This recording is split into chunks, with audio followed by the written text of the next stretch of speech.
Welcome back to Book Summary 5. I'm Sammy, and today, we're doing something a little different.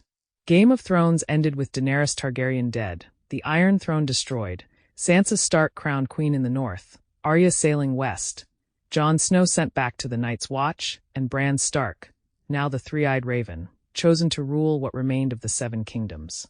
And then the story stopped. But Westeros didn't. So what happened next? Would Bran actually be a good king? Could he keep the realm together? Would Dorne and the Iron Islands accept that the North alone had become independent? Could Jon Snow really disappear beyond the Wall, when some people knew he was actually Aegon Targaryen? Would Sansa create a new Stark dynasty? Would Arya ever return from the unknown West? What happened to Drogon? And if Bran never created an heir, who would rule after him? Today, we're going to try to answer those questions. This is not an official continuation of Game of Thrones.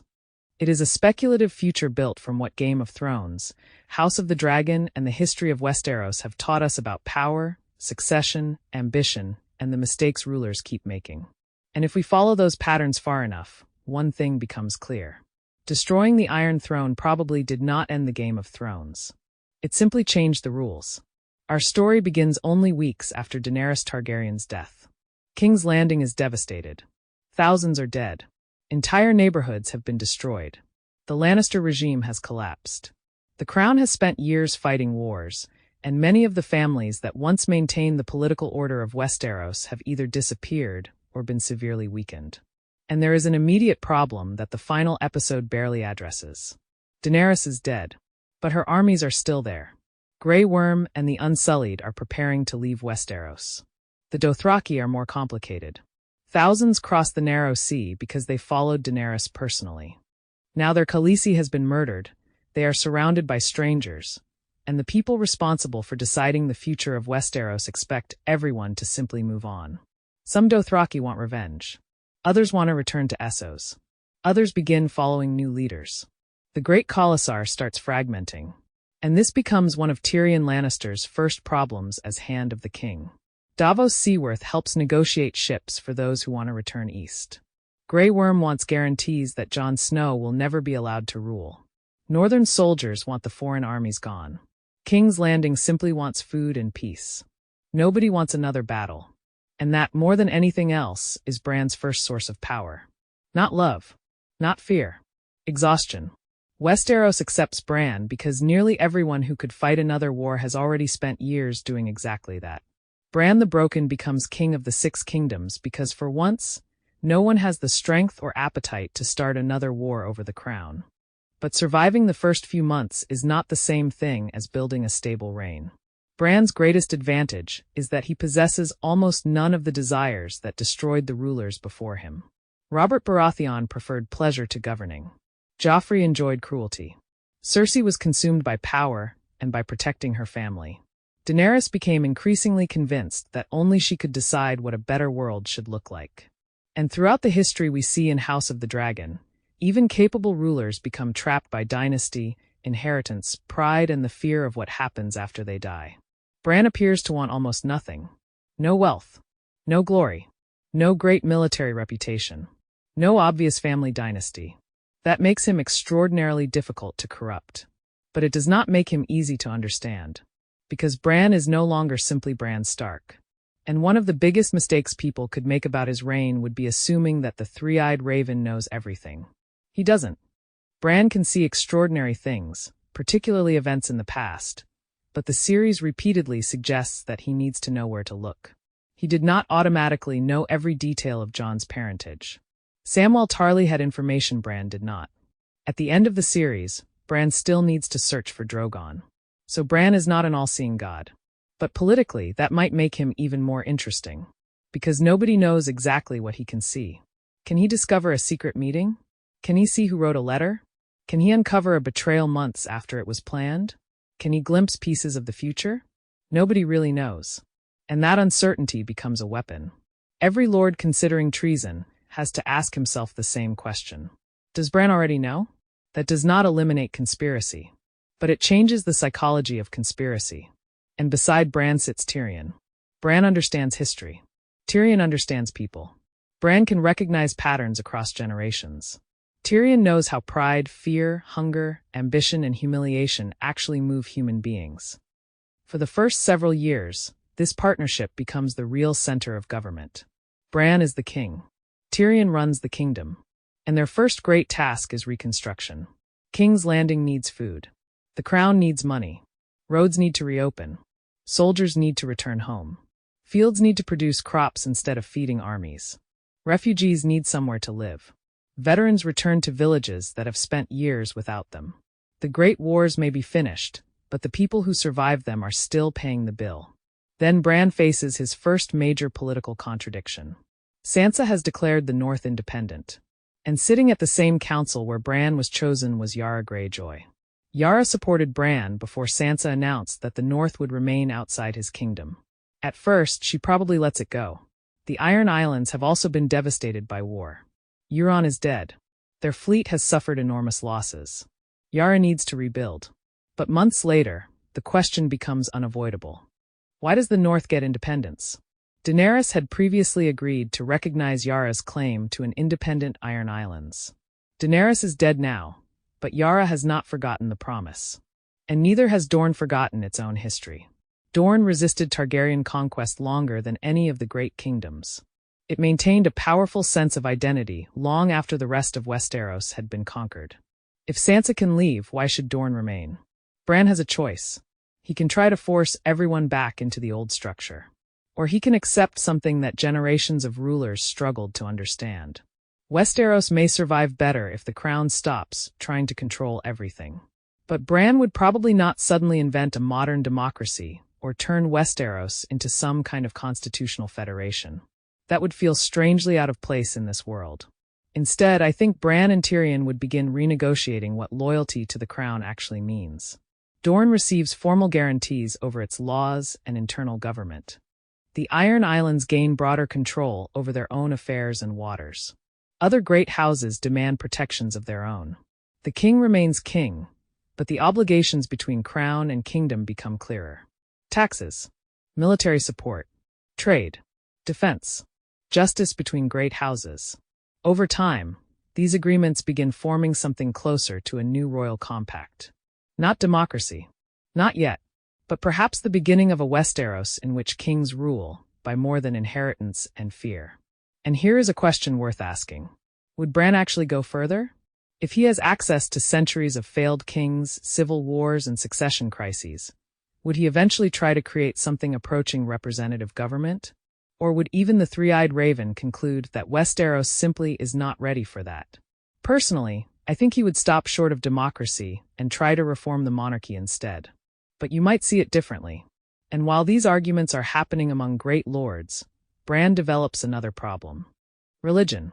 The South follows the faith of the Seven. Its new king is a Stark tied deeply to the old gods, the weirwoods and powers most ordinary people do not understand. Rumors spread. The king sees through trees. The king speaks with the dead. The king knows things no man should know. Some people see wisdom. Others see sorcery. Tyrion understands that Bran cannot govern only through mystery. So the new reign makes a point of religious tolerance. The faith retains its place. The old gods are protected. No one is asked to worship as Bran does. It does not eliminate suspicion, but it prevents Bran's supernatural identity from becoming the center of another religious conflict. Then comes the Reach. And Bronn. When Tyrion promised Bronn Highgarden, it felt like the fulfillment of a long-running joke. Now it becomes a political crisis. The Reach is one of the richest and most fertile regions in Westeros, filled with ancient houses that have spent generations competing for status and power. And their new overlord is a former Sellsword. Not a great warrior prince. Not the descendant of an ancient dynasty. Bronn. At first, opposition is quiet. A lord delays a payment. Another questions one of Bronn's judgments. A third refuses to send as many men as requested. Then grain shipments to King's Landing begin arriving late. That changes everything, because the capital is still rebuilding. Food prices rise. The poor become angry. Merchants begin hoarding. Rumors spread that Bronn cannot control his own lands. Bronn wants soldiers. Tyrion wants negotiation. And Bran discovers one of the fundamental limits of his gift. You can know every betrayal in the kingdom. Knowledge still cannot produce wheat. This becomes the first truly dangerous test of the new government. Powerful Reach families begin coordinating. Some resent Bran personally. Others want Highgarden for themselves. Old Town becomes an important center of political opposition, even if no one is openly calling it rebellion yet. Bran may know pieces of what they are doing. But Tyrion has to solve the actual problem. He divides the opposition. One house receives trade concessions. Another gains a position at court. Another is promised greater control over local affairs. Bran is forced to make compromises he hates. And gradually the grain begins moving again. The crisis ends without a great battle. That matters. For the first time, the new kingdom survives a challenge not because a dragon burns the opposition or because an army destroys it. It survives because everyone finds a reason not to fight. But there is another threat to Bran's reign that cannot be negotiated away so easily. Jon Snow. Or, more accurately, Aegon Targaryen. Jon has been sent to the Night's Watch. But before Varys was executed, he was writing letters about Jon's true identity. We do not know exactly who received them. We do not know how widely the secret spread. But secrets like that rarely disappear. Somewhere in Westeros, there are lords who know, or at least suspect, that the legitimate son of Rhaegar Targaryen is still alive. A man who was king in the north. A man who fought the White Walkers. A man with both Stark and Targaryen blood. And most dangerously of all, a man who does not want the crown. That did not save him before. It may not save him now. As Bran's reign faces its first crises, whispers begin. The wrong Stark sits on the throne. The true king lives beyond the wall. Aegon should return. Jon refuses. He has spent his entire life having identities forced upon him. Bastard. Brother of the Night's Watch. Lord Commander. King in the North. Targaryen heir. He wants none of them. And now he begins to understand that his presence in the South could itself start another war. So his exile slowly becomes a choice. Jon stays beyond the wall partly because that is where he feels free, but also because every mile between him and King's Landing makes it harder for someone else to turn him into a banner. Officially, he remains connected to the Night's Watch. In practice, the distinction becomes less important with each passing year. The White Walkers are gone. The free folk are no longer the enemy. What exactly is the Night's Watch supposed to watch? Castle Black gradually changes. It becomes a trading post, a meeting place, a frontier station. Northern merchants cross the wall. Free folk move south without automatically being treated as invaders. The Watch patrols dangerous lands and keeps peace where it can. And Jon becomes an informal leader among the free folk, never calling himself king. In a strange way, this is the most appropriate ending possible for him. The man everyone wanted to crown finally lives among people who do not care about crowns. Meanwhile, Sansa has a different problem. She won independence. Now she has to make it last. The North has lost enormous numbers of people. Winterfell needs rebuilding. Families that fought for years need stability. And unlike Bran, Sansa cannot ignore succession. But I do not think she immediately decides that she must marry just to produce an heir. That would reduce her story to exactly the kind of political role other people spent years forcing upon her. Instead, Sansa first establishes herself. She rules. She rebuilds. She proves that the North does not collapse without Southern authority. Only later does she decide what the Stark succession should look like. Perhaps she eventually marries someone she chooses. Perhaps she has children. If she does, there is little doubt which name those children would carry. Stark. Not because a husband allows it. Because Sansa is the queen in the North. And over the following decades, something ironic happens. The southern kingdoms become less hereditary. The North becomes more securely dynastic. House Stark, which once came close to extinction, becomes one of the most stable ruling families in Westeros. And then there is Arya. She sailed west because she wanted to know what was beyond the edge of the map. For years, nothing comes back. 1 year. Then 3. Then 5. People begin assuming she is dead. Some sailors insist no one can survive that journey. Others tell stories of ships seen far beyond known routes. Then something finally reaches Old Town. A vessel. Damaged. Its crew exhausted. And aboard it are charts showing waters no maester has properly mapped before. Arya survived. But the journey was not easy. Ships were lost. People died. Storms drove the expedition far from its intended route. And somewhere beyond the known western seas, Arya found land. Perhaps islands. Perhaps the edge of something much larger. New plants. New coastlines. New people. New routes. She returns to Westeros not as a queen and not as a conqueror, but as something the Stark family has never really produced before. An explorer. A Westerosi version of the great navigators who once sailed beyond the limits of the maps they inherited. And yes, this is probably one of the more debatable parts of our future. Maybe Arya never comes back. Maybe there really is nothing survivable to the West. But if one Stark was going to disappear beyond the known world and return with maps that changed how Westeros imagined the planet, it would probably be Arya. And the controversy itself almost feels appropriate. Because back across the narrow sea, another legend is growing. Daenerys Targaryen is dead. Her influence is not. In Westeros, her memory becomes permanently divided. Some remember the woman who helped save humanity from the dead. Others remember King's Landing burning. For thousands of families, there is no complicated political debate. She killed people they loved. But Essos remembers another Daenerys. The breaker of chains. The woman who destroyed slave markets and humiliated ruling families that had believed their power was eternal. The news of her death reaches Meereen. Daario Naharis hears that Daenerys will never return. Former slaves hear that the woman who freed them died in a foreign land. Old masters see an opportunity. And the struggle Daenerys left behind begins again. Some cities attempt to restore parts of the old system. Former slaves resist. Red priests begin speaking about Daenerys as something larger than a failed queen. Revolts erupt in places she never personally conquered. Some are genuinely liberating. Others become violent. Old masters are killed. New rulers abuse the language of freedom for their own power. And Daenerys' greatest lesson repeats itself after her death. Breaking an unjust system is easier than replacing it. She wanted to break the wheel. In Essos, people continue trying. But without Daenerys there to control the revolution, it becomes something she never could have fully predicted. Perhaps that is her real legacy. She never rules Westeros. But the continent where she first became a queen continues changing because she once proved that masters could fall.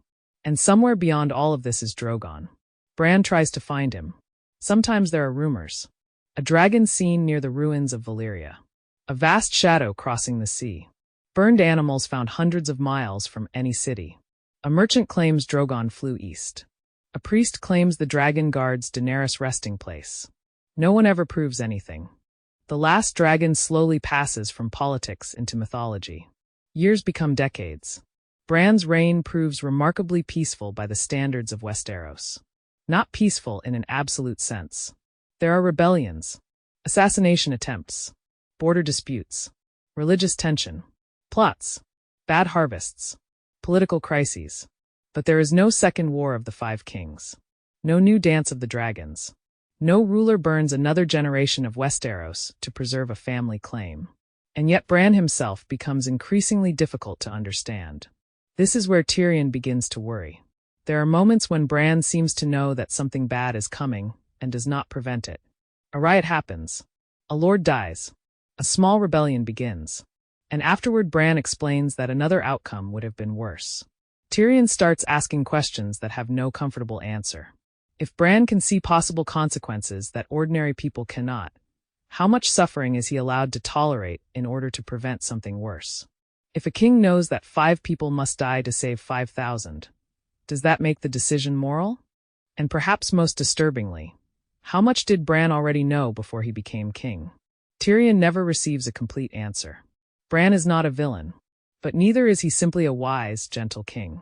He increasingly governs on a scale of time and consequence that ordinary humans struggle to understand. And eventually he becomes obsessed with one question above all others. Succession. Because Bran knows the history. He knows what unclear succession did to House Targaryen.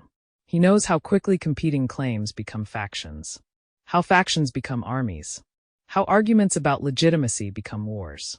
The council that chose Bran worked because everyone was exhausted and improvising. That is not a system. It is a moment. Bran has no obvious dynastic heir. And perhaps more importantly, he does not want one. If he has a son and allows that son to inherit automatically, everything changes back. A new Stark royal dynasty begins. The experiment ends after one generation.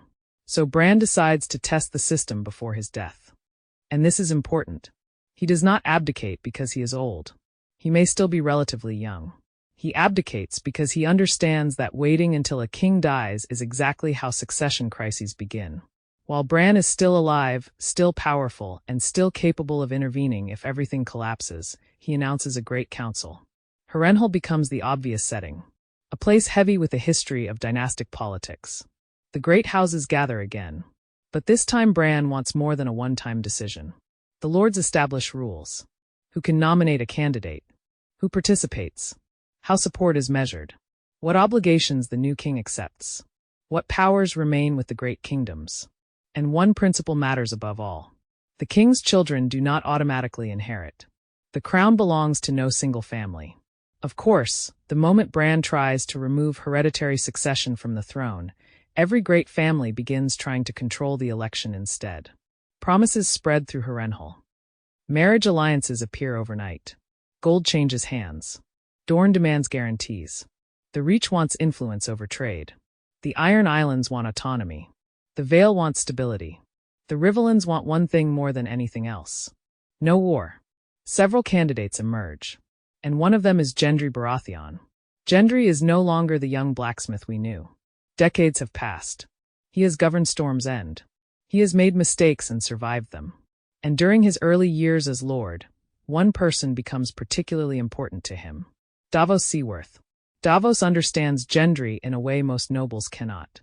He also entered aristocratic life from below. He served Stannis. He knew Robert. He understands both the nobility and the people they rule. Over the years, Davos helps turn Gendry from a legitimized bastard who was handed a castle into a man capable of governing one. Now Gendry arrives at Harrenhal with a strange mixture of advantages. He has Baratheon blood. He is Robert's son. He fought the dead. He once lived among ordinary people.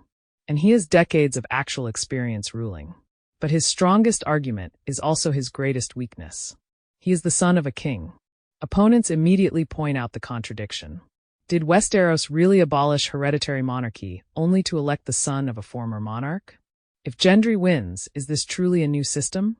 Or is hereditary monarchy simply returning through the back door? The council divides. Another candidate gains support from powerful southern families. A third becomes the choice of lords who fear a Baratheon restoration. For days, nobody has enough support.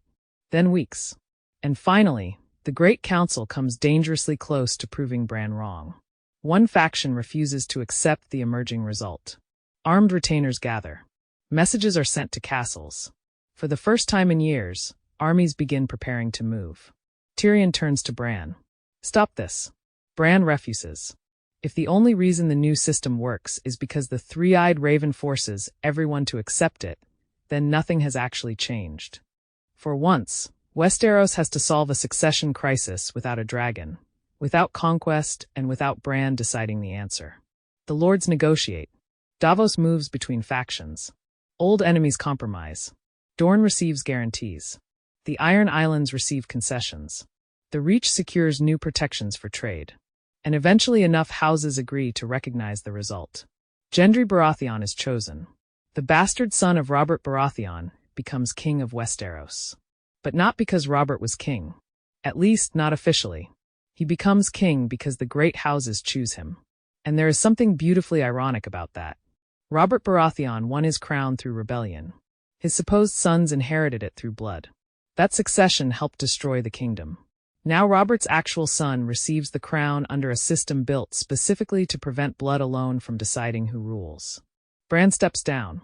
And then he leaves King's Landing. Perhaps he goes north. Perhaps to the God's Eye. Perhaps to the Isle of Faces and its ancient weirwoods. By now, there may be far less Bran Stark left than there once was. History never becomes completely certain about what happens to him.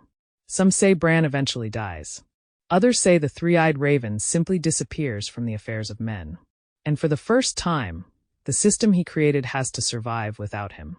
Gendry rules. The Stark dynasty continues in the independent north.